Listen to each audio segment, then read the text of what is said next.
Assembly media point దగ్గర కాంగ్రెస్ ఎమ్మెల్యేలు మాట్లాడుతున్నారు. లైవ్ లో చూద్దాం. వాళ్ళకు మంచి దశలో మంచి నాణ్యమైన విద్యతో పాటు నాణ్యమైన పౌష్టికాహారాన్ని అందించి వాళ్ళ మేధాశక్తిని పెంచి రేపు దేశానికే మంచి ఆదర్శమైనటువంటి పౌరులుగా ఉపయోగపడాలనే ఉద్దేశంతో ఇంటర్మీడియట్ స్థాయిలో కూడా పాలతో పాటు జావా 3 రోజులు పాలు 3 రోజులు జావా వాళ్లకు నాణ్యమైనటువంటి ఆహారాన్ని అందిస్తే దాన్ని కూడా జీర్ణించుకోలేని ఈ ప్రతిపక్ష నాయకులు చిల్లర మల్లర మాట్లాడుతున్నారు. ముఖ్యంగా ఏదైతే గత ప్రభుత్వంలో మిగిలిపోయిన ప్రాజెక్టులకు ఇవాళ ప్రాజెక్టులకు పెద్దపీట వేసినాం, వ్యవసాయ రంగానికి పెద్దపీట వేసినాం, వ్యవసాయ రంగ పనిముట్లకు కూడా బడ్జెట్లో కేటాయించి ఇవాళ రైతన్నలను ఆదుకునే ప్రభుత్వం కాంగ్రెస్ ప్రభుత్వం. మరి ఈ ప్రభుత్వం పేదోడి ఆరోగ్యం ముఖ్యమని చెప్పి 1 కోటి మందికి ఇలా బీమా కల్పిస్తుంటే దాన్ని కూడా జీర్ణించుకోలేకపోతుంది. ఇలా అన్ని శాఖలకు ఏ రకమైనటువంటి ఇబ్బంది లేకుండా నాణ్యతగా బడ్జెట్ అంటే అంకెలు కాదు, మేము అమలు చేసే విధంగా బడ్జెట్ పెడితే దాన్ని కూడా జీర్ణించుకోలేని మేము 10 ఏళ్ళుగా ధనిక రాష్ట్రంలో చేయని పనులు అప్పుల తెలంగాణలో గౌరవ ముఖ్యమంత్రి ప్రజాపాలన ద్వారా మంత్రులు సుపరిపాలన అందిస్తున్నారు, అన్ని వర్గాలను కలుపుకోబోతున్నారని చెప్పి ఇలా అసెంబ్లీలో వాళ్ళ అక్కసు వాళ్ళు చెవులలో పూలు చూస్తుంటే మరి ఇప్పటికే తెలంగాణ ప్రజలు మిమ్మల్ని ఇంట్లో కూర్చోబెట్టిరు. మా ప్రజాపాలన చూసి మా ప్రజాపాలనకు తెలంగాణ ప్రజలు పట్టం కట్టి ఏ ఎలక్షన్లు అయినా పార్లమెంట్ వస్తే మీకు గుండు సున్నా, సర్పంచ్లు వస్తే మీకు రాలేదు, ఇలా మున్సిపల్ వస్తే ప్రజలు చీకొట్టిరు. మీ హైదరాబాద్ జరిగినటువంటి కంటోన్మెంట్ కానీ జూబ్లీస్లో మిమ్మల్ని చీకొట్టినా ఇంకా తెలంగాణ ప్రజలను గారడి చేసి మాయమాటలు చెప్పి 6 గ్యారెంటీలు అంటున్నారు. మరి 6 గ్యారెంటీలు అమలవుతున్న తీరు మహిళలకు పెద్దపీట వేస్తే మీకు కానొస్తలేదా? 60 రూపాయల బతుకమ్మ చీర ఇచ్చి మహిళలను అగౌరవపరిస్తే గౌరవ ముఖ్యమంత్రి రేవంత్ అన్న ఒక పెద్దన్నగా పెద్ద కొడుకుగా ఇవాళ మహిళలకు ఇందిరమ్మ చీరలు ఇస్తుంటే అవి కట్టుకొని పండుగ వాతావరణం లెక్క ఆ ఇందిరమ్మ చీరలు కట్టుకుంటే ఓర్వలేని మీరు ఇవాళ తెలంగాణలో ఈ బడ్జెట్ విషయంలో మీరు దాన్ని వినడానికి కూడా మీకు ఇష్టం లేదంటే తెలంగాణ ద్రోహులుగా మీరు మిగిలిపోతారు.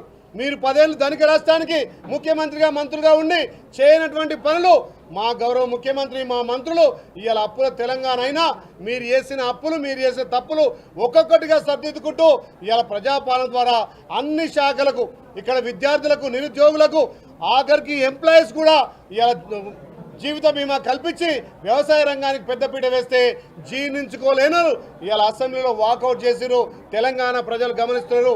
ఈ బడ్జెట్ ఇలా అక్షరాల అమలయ్యే విధంగా అన్ని శాఖలకు పెద్దపీట వేసి ముఖ్యంగా రైతాంగానికి పెద్దపీట వేసిన బడ్జెట్ కాబట్టి ప్రాజెక్టులన్నీ పూర్తి చేసి ప్రతి ఎకరాకు నీళ్ళు ఇవ్వాలనే లక్ష్యంతో ఈ బడ్జెట్ ముందుకు పోతుంది. కాబట్టి తెలంగాణ ప్రజలు గమనించాలి. ఇవాళ ఈ ప్రతిపక్షాలు చిల్లర మల్లరగా వాళ్ళు మైక్ల ముందు వచ్చి మాట్లాడి ఇవాళ అసెంబ్లీలో మాట్లాడిన తీరు వాళ్ళు బైకట్ చేసే తీరు తెలంగాణ ప్రజలు గమనిస్తున్నారు. కాబట్టి ఈ బడ్జెట్ పేద ప్రజల కోసం రూపొందించి తెలంగాణ అభివృద్ధిలో ముందుకు పోతుంది. ఇలా తెలంగాణ 10.6 ఉంటే ఇలా తలసరిగా 10.7కి వచ్చిందంటే తెలంగాణ ఏ రకంగా అభివృద్ధి అవుతుందో ప్రజాపాలన ద్వారా పేదలకు సంక్షేమం ఏ రకంగా అభివృద్ధి అవుతుందో చూస్తున్నారు. కాబట్టి ఇవాళ ఏ ఎలక్షన్ జరిగినా ప్రజాప్రభుత్వానికి పట్టం కడుతురు. ఇప్పటికైనా ఈ ప్రతిపక్షాలు బుద్ధి తెచ్చుకొని మీ వక్రబుద్ధి మార్చుకొని ఇలా ప్రజాప్రభుత్వానికి సహకరించాల్సిందిగా మీడియా ద్వారా విజ్ఞప్తి చేస్తున్నా. Thank you.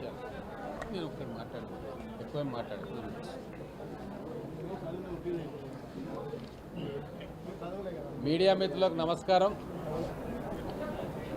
లోపల ఏం జరిగిందో మీరు అందరూ కూడా ప్రత్యక్ష ప్రసారం ద్వారా చూసే ఉంటారు. మా గౌరవ ఉప ముఖ్యమంత్రి గారు బడ్జెట్ ప్రవేశపెట్టిండ్రు. ప్రతిపక్ష సభ్యులు దాదాపుగా కొంతమంది 4 సార్లు కొంతమంది 5 సార్లు ఎమ్మెల్యేలు అయిండ్రు. 10 సంవత్సరాలుగా అధికారంలో ఉన్నారు. తొందరగా బడ్జెట్లో ఏముందని చూసిన తర్వాత వాళ్ళ ముఖాల్లో రంగులు మారినాయి. ఎందుకంటే ఈ బడ్జెట్లో పొందుపరిచిన అంశాలు నభూతో నా భవిష్యత్. పొక్కిలి చేసిపోయిన తెలంగాణ రాష్ట్ర ఆర్థిక వ్యవస్థను గాడిలో పెట్టి చిక్కుముడ్లన్నీ ఒక్కొక్కటి విప్పుకుంటూ ఈ అర్ధ పరిపాలన కాలాన్ని ముగించుకొని 3వ బడ్జెట్ ప్రవేశపెట్టిన తర్వాత ఈ 2.5 సంవత్సరాల్లో జరిగిన అభివృద్ధి భవిష్యత్తులో ఎంత గొప్పగా అభివృద్ధి జరుగుతుందో వాళ్ళ కళ్ళకు కట్టినట్టుగా సినిమా రీల్ కనబడ్డది. ఇక అది కనబడ్డ తర్వాత భారతదేశంలో ఉన్న పర్ క్యాపిటల్ ఇన్కమ్ కంటే కూడా తెలంగాణ 2 లక్షలు ఎక్కువ ఉన్నది.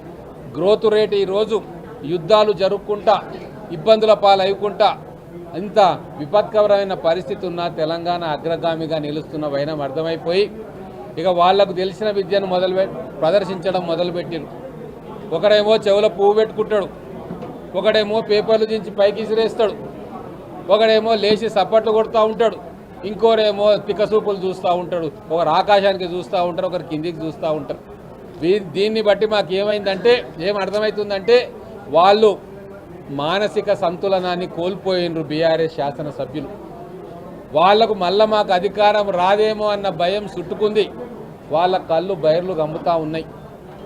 ఇంత మంచి పరిపాలన, ఇంత వ్యూహాత్మకమైన బడ్జెట్ను ప్రవేశపెట్టి తెలంగాణను గట్టెక్కిస్తుంటే మళ్ళా ఇక మాకు అధికారం జన్మలో రాదు అన్న భయం వాళ్ళ మనసుల్లోకి వచ్చి వాళ్ళ మెదళ్ళలోకి వచ్చి పిచ్చి వేషాలు తిక్క వేషాలు వేసుడు మొదలుపెట్టిరు.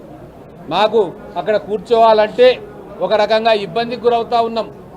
20 సంవత్సరాలు శాసనసభ్యులుగా మంత్రులుగా ఉండి రాష్ట్రాన్ని నడిపినోళ్ళు, భవిష్యత్తులో ముఖ్యమంత్రులు కావాలని చెప్పి కలలు కంటున్నోళ్ళు పిచ్చి కూతలు కూస్తూ ఉన్నారు, కారు కూతలు కూస్తూ ఉన్నారు, పేపర్లు చింపి పైకేస్తూ ఉన్నారు. ఇదంతా తెలంగాణ సభ్య సమాజం మొత్తం కూడా లైవ్ టీవీలలో చూస్తూ ఉంది. వీళ్ళు అధికార పక్షం నుంచి ప్రతిపక్షానికి దింపినా కూడా వీళ్ళు ప్రతిపక్షానికి కూడా సూటు కారని చెప్పి ఈరోజు బడ్జెట్ సమావేశంలో వాళ్ళు వేసిన వీరంగానికి వాళ్ళు ప్రదర్శించిన 64 కళలు అవి చూసి ప్రజలు నివ్వెరబోతారు. వీళ్లను రేపు ఎన్నికల్లో ప్రతిపక్ష స్థానంలో కాదు, ఈరోజు తెలంగాణ ప్రజలు ముక్త కంఠంలో అనుకుంటా ఉన్నారు. ముక్త కంఠంతో వీళ్లను నర్సరీ క్లాస్కు పంపించాలి. మళ్ళా ఆ పాడే పాటలు కానీ ఎగిరే గంతులు కానీ కరెక్ట్గా నేర్చుకొని వచ్చి మళ్ళీ అసెంబ్లీలో పాడతారు. కాబట్టి వీళ్ళు ప్రతిపక్షంలో ఉండడానికి అర్హులు గారు, ఎమ్మెల్యేలుగా ఉండడానికి అర్హులు గారు. కేవలం మళ్ళొకసారి వీళ్ళను నర్సరీ ఎలిమెంటరీ స్కూల్కు పంపితే తప్ప ఆ పిల్లలు వీళ్ళకంటే మంచిగా చేస్తారు. కాబట్టి దయచేసి తెలంగాణ ప్రజలను కూడా నేను కోరుతా ఉన్నా, ఇట్లా బడ్జెట్ సమావేశంలో చిల్లర వేషాలు వేసుకుంటూ ఒక పవిత్రమైన ప్రజాస్వామిక కార్యక్రమాన్ని భంగపరిచే విధంగా చేస్తున్న ఈ ప్రతిపక్ష శాసనసభ్యులను ఖచ్చితంగా మీరు కంట గమనించాలి. ఈరోజు చాలా స్పష్టంగా అర్థమైపోతుంది, తెలంగాణను పాలించే అర్హత బీఆర్ఎస్ పార్టీకి లేదు. తెలంగాణలో ఉండేది జాతీయ పార్టీలే. ఈరోజు బీజేపీ సభ్యులు హుందాగా కూర్చొని బడ్జెట్ మొత్తం వింటూ ఉన్నారు. ఎందుకంటే వాళ్ళకు ప్రజల సమస్యల పట్ల సీరియస్గా ఉన్నారు. కానీ బీఆర్ఎస్ పార్టీ వాళ్ళు మాత్రం వెకిలి చేష్టలు చేసుకుంటూ